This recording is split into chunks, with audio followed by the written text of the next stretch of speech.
કેવું કે સિંહ બગડે તો જંગલ કચડે, બાપુ બગડે તો 52 ગામ બગડે, પણ આદિવાસી બગડે ને તો 182 કચડામાં જોઈ એ તાકાત તમારામાં હોવી જોઈએ. આ તાકાત એ ક્યાંથી આવે? એ તાકાત શિક્ષણથી આવશે. વર્તમાન યુગ એ શિક્ષણનો છે, વર્તમાન યુગ એ જ્ઞાનનો છે. એબીસી બોર્ડ આદિવાસીની પરંપરા, આદિવાસીની સંસ્કૃતિ, હમણાં જરા પુરોગામી વખતે કીધું 7 પેઢીના નામ આપો. આપણી પાસે 7 પેઢીના નામ અમને યાદ નથી હોતા. અને અત્યારે એક ટ્રેન્ડ ચાલે છે ખોટા આદિવાસી, નકલી આદિવાસીનો. અને એ નકલી આદિવાસીઓ અત્યારે ખોટું પેઢી નામું બની, ખોટી વારસાઈ બનાવી અને તમારા હક અધિકાર ઉપર એ તરફ મારી રહ્યા છે. આ રોકવાની જવાબદારી તમારા બધાની, આપણા સૌની છે. તમે પણ જાણો છો જે લોકો ના લોહીથી કે ના બીજી કોઈ રીતે ક્યાંય પણ આદિવાસી સાથે સંકળાયેલ નથી, એવા લોકો સીધા જ આદિવાસી બની અને તમારી નોકરીઓ ચાઉ કરી રહ્યા છે, તમારી શિષ્યવૃત્તિ ચાઉ કરી રહ્યા છે, તમને મળતી જે યોજનાઓનો લાભ હોય એ ખોટી રીતે લઈ રહ્યા છે. હમણાં જ મેં તમારા સામે 1 મહિના અગાઉ જ એક મુદ્દો ઉપાડ્યો હતો કે ભાઈ એક ભાઈ છે નવગણભાઈ રેવાભાઈ સરસૈયા, એનો જ હગો ભાઈ એ હિતેશભાઈ રેવાભાઈ સરસૈયા, તો કે ભાઈ રેવન્યુ તલાટી બને ઓબીસી ની સીટ ઉપરથી, એનો જ હગો ભાઈ એસટી કેટેગરીની સીટ ઉપરથી બને છે અમદાવાદ મ્યુનિસિપલ કોર્પોરેશનની અંદર ક્લાર્ક. આવા અનેકો મુદ્દા છે, અનેકો.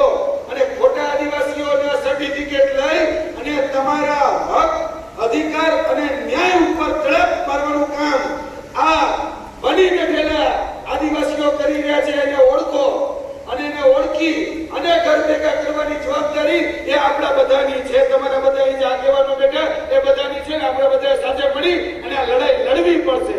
રીત રિવાજો, રૂઢિઓ, આપણી સંસ્કૃતિ, આપણી પ્રણાલી, આપણી પરંપરાગત જે રૂઢિઓ છે એને ઉજાગર કરતો મૂવી એટલે કડકનાથ. હવે એક કડકનાથ મૂવી આજે આખા ગુજરાતમાંથી કેટલા લોકોએ જોયું ખબર તમને?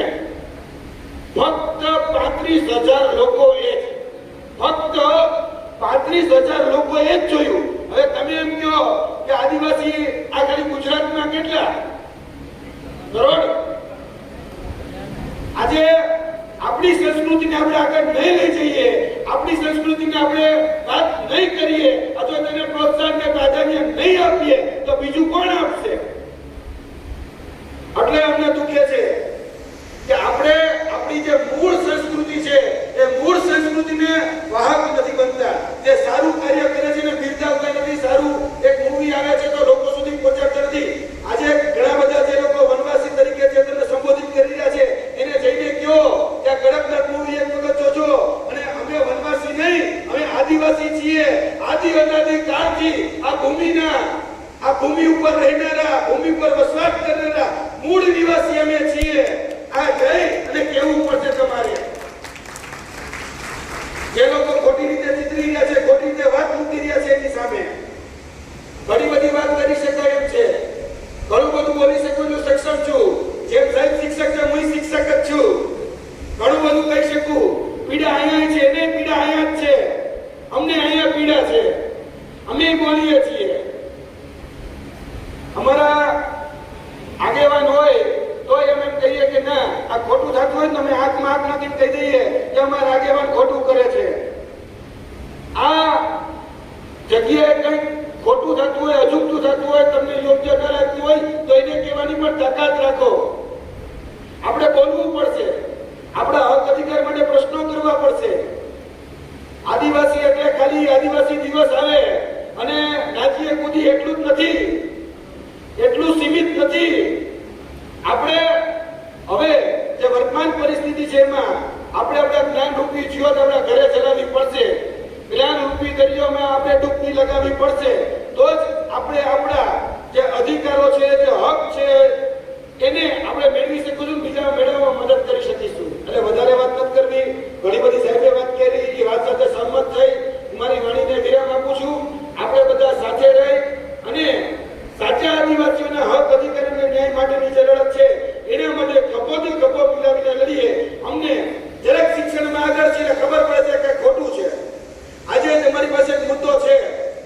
મૂળ એ વ્યક્તિ ઓબીસી માંથી આવે અને અટક છે રા વ અને અળ આર એ બી એ એલ. હવે એને પોતાના સર્ટિફિકેટ ઉપર ખાલી એલ ઉપર લીટો કરી નાખ્યો અને થઈ ગયા આર એ બી એ ટી એટલે કે રાવત થઈ ગયા. અને રાવત થઈ અને જે આદિવાસીના હક અધિકાર કહેવાય એ હક અધિકાર લઈ લીધા. એને શિષ્યવૃત્તિ લઈ લીધી, એને જે સબસિડી મળતી હતી સબસિડી લઈ લીધી, એ પેટ્રોલ પંપે નાખી દીધા, એને 4 શૈક્ષણિક સંસ્થાઓ નાખી દીધી અને ઘણું બધું કરી નાખ્યું. એટલે તમને હું જગાડું છું કે સાચા રાવત હોય રાવતે બહાર આવીને કહેવું જોઈએ કે ભાઈ અમારામાં આ વ્યક્તિ ખોટો છે. આજે અમને ખબર પડી તો તમને કદાચ વર્ષોથી ખબર હશે. આવતીકાલે મારી પ્રેસ કોન્ફરન્સ છે જેના ઉપર કે રાવણ નામનો વ્યક્તિ રાવત થઈ ગયો અને એના 73 ની જમીનની અંદર એના નામ આવી ગયા. બોલો તોય આપણે હજી સુધી કાંઈ કરી શક્યા. 73 એ શું મારા કરતા વિશેષ તમે જાણો છો.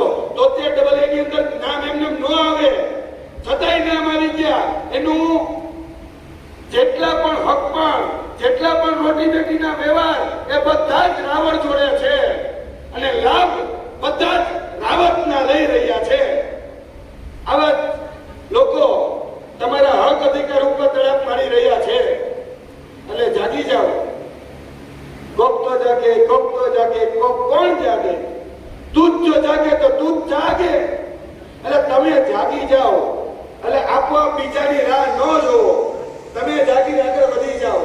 આજથી 2 વર્ષ પહેલા પણ હું આ જ કહેતો હતો, આ સ્ટેજ ઉપર હતો અને ત્યારે પણ એક ચિંતા હતી કે ભાઈ શિક્ષણમાં આદિવાસી સમાજ આગળ આવે. આ શિક્ષણના ક્રાઇટેરિયા કેવા મોટા કરી દે કે ખબર તમારે કોન્સ્ટેબલ બનવું હોય તોય આદિવાસી સમાજને 40% લેવા ફરજિયાત. તમારે ક્લાર્ક બનવું હોય તોય તમારે 40% લેવા ફરજિયાત. તમારે કલેક્ટર બનવું હોય તોય તમારે 40% લેવા ફરજિયાત. અને એને નેતા બનવું હોય તો કોઈ ક્રાઇટેરિયા નહીં.